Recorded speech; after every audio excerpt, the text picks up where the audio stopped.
All right. Hi, folks.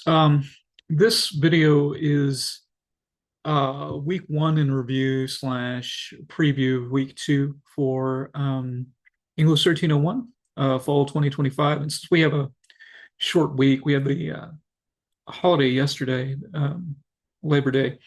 I thought that this video would be useful, just going through kind of what sort of to supplement, right, what we'll be doing in class tomorrow, just because we don't have two class periods this week, right? So just to recap week one briefly, I'm going to go ahead. I'm going to share my screen so that you guys can see our Blackboard site. Yeah.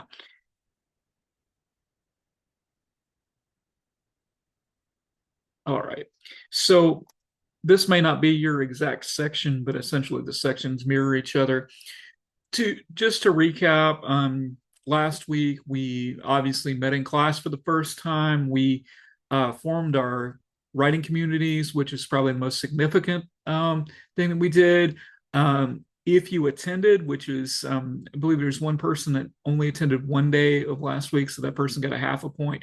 Everybody else, aside from the one person who didn't attend at all or hasn't attended at all yet, received your full 1 point for the week's attendance. Bear in mind that this week there's only one day that we'll be having class, so it's important that you attend the one day, right? Because that's a week's worth of attendance, right? Okay, so I hope to see everybody in class uh, tomorrow, right?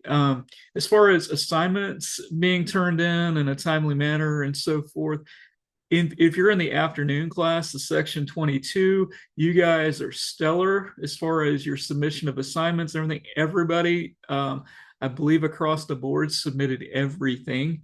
That is fantastic. Like 17 out of 17 on all the assignments. Morning class, section 2, about half are participating as far as submitting the assignments and so forth consistently.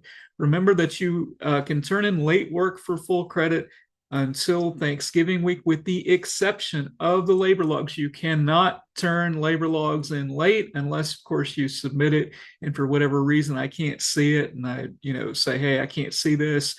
I need, you need you to alter it so I can see it. Okay, that's different. But you cannot turn labor logs in late. Otherwise, your only recourse on that is, rather than do the labor log, to submit a full 1 page discussion of what you did that week. And I mean, it needs to be like in depth. Like, you can't just like flub a not doing a labor log. If you're going to get credit for that labor log, I need to see effort, right? Okay, so that's that. Okay, the idea is that after not turning in your labor log a couple of times and having to do like 1 page essays in reference to your labor, you'll just say, well, hey, I should just do the labor log. um Speaking of that, a whole lot of you, right, have figured out how to submit various links to stuff, allowing anybody to edit. Thereby I can see it. Some of you are still having some trouble with that.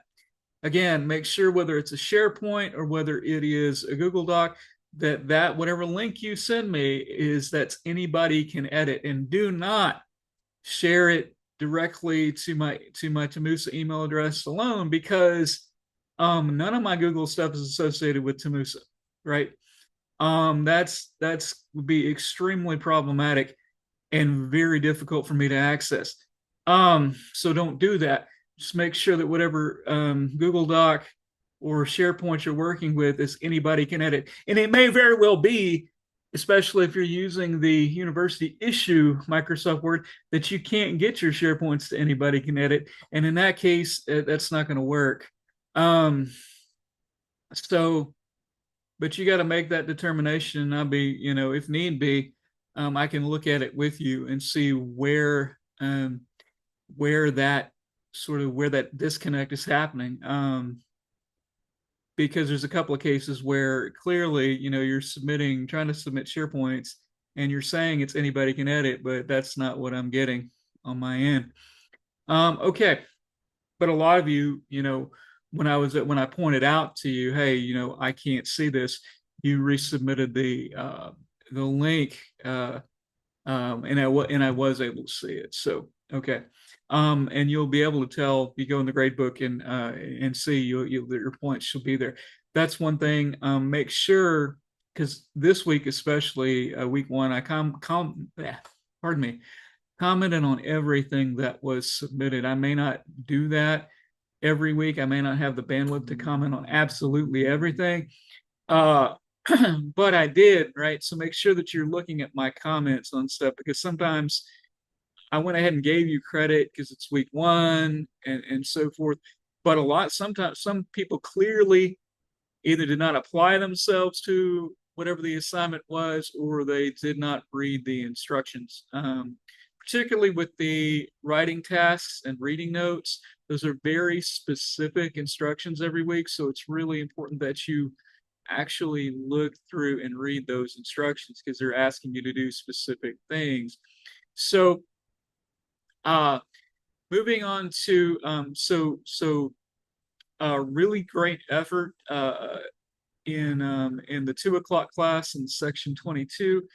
In the section two, okay, decent effort by about half the class. Okay, so no worry, no huge red flags at this point, because it's only week one, or rather, we're in week two now, but week one has just passed. But that's not a pattern that we want to continue. Okay, so moving into other items, if we look in the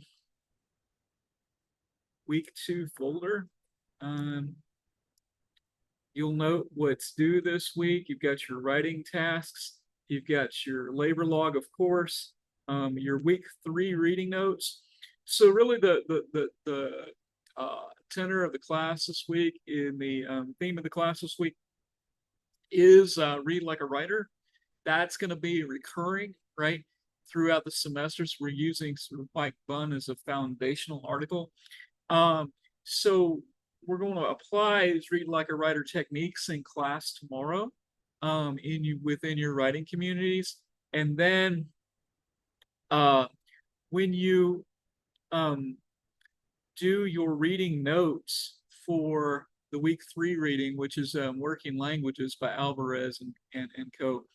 When you do that, it's going to ask you to take notes on it the way that you did last time, right? With most of you, your highlighting and your marginalia, which actually, for the most part, I was quite impressed with, right? I saw that you all were, engaging with the article. You could pinpoint important stuff about the article. You could ask, a lot of you, sort of ask questions or pointed out, hey, I didn't know this was the thing, that kind of stuff. That's really good, right? It shows that you are critically engaging with the article. Okay, so it's going to ask you to do that, and then after you do that, it's going to ask you to write a brief paragraph of 100 words or so, essentially discussing the main idea of the article. So it's actually asking you for two things, right? In this week's reading notes. So bear that in mind, right? It's asking you for two things. For your writing tasks, and I already had one person turn this in. So it's Tuesday, week two. So, I've already had one person turn this in, so that's good. But it's asking you to talk about how you see yourself as a writer, right? Uh, and that's and so that's been fairly interesting to see what you all come up with. Bear in mind too that, and I had to call at least one person task. I had to call one person to task on this, in my feedback uh, this last week. Is it's asking you for 250 words minimum on the writing task. So, two sentences is not 250 words, right? 250 words is like a moderately substantial paragraph, right? Okay, so bear that in mind as well. Um, Again, I could have dinged a lot of people on scores. I didn't. Okay, with the understanding that, and the assumption that y'all are gonna, make this a habit. If okay, so uh, the week 3 reading that you'll do, the Alvarez, like I was telling you, that's basically going to essentially give you an example of what read like a writer, what language architecture, looking at language as an architect, okay, and that sort of thing, what that looks like in practice, in academic writing, particularly by academics who are bilingual, who are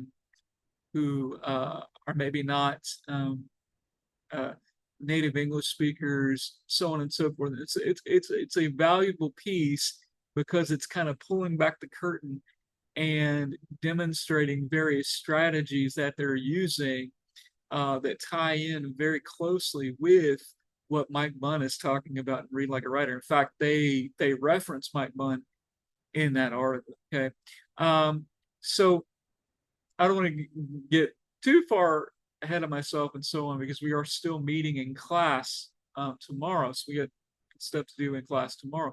But I do want to point out, if you look down here, um, there's a video introduction to Mosaic. I don't know that we're going to have time in class um, to watch this because obviously we got a lot to uh, put. A lot's going to be going on tomorrow, right? So, but I do encourage you to watch this video. I was impressed that a lot of you did, in fact, watch the Danger of a Single Story video, and you made reference to it, right, in what you turned in for your writing tasks and so forth for last week. So I was real impressed with that. Same thing with this. It's an introduction to our literary magazine here on campus, and it's really inviting submissions. And and as most of you are freshmen, right? And even if you're early college, high school, you still qualify as freshmen.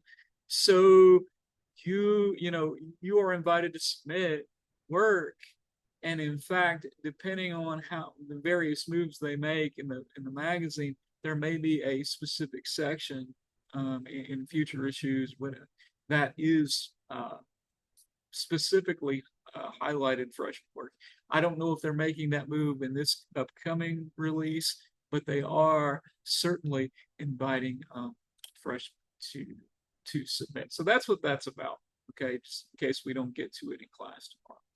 All right, I think I've covered everything that I absolutely need to cover. Again, if you have not submitted your assignments for last week, you really need to do that because you don't want to get into a pattern of not submitting your work, especially this early on, right? It's just not a good pattern to get into. And if you submit your stuff late, right, the later you submit it, the less likely you are to get substantial feedback on it. I'm just being honest, right? Okay. So, yeah, you need to get that material in, and you need to attend class, right? Those are, I mean, secrets to success. Those are your primary secrets to success. Okay. So I'll see all of you tomorrow in class. You may watch this video after the fact, but in any case, hopefully you do watch the video because I hope this information is important. And again, I don't know how much of it I will have an opportunity to repeat in class tomorrow. Okay. All right. Thanks a lot.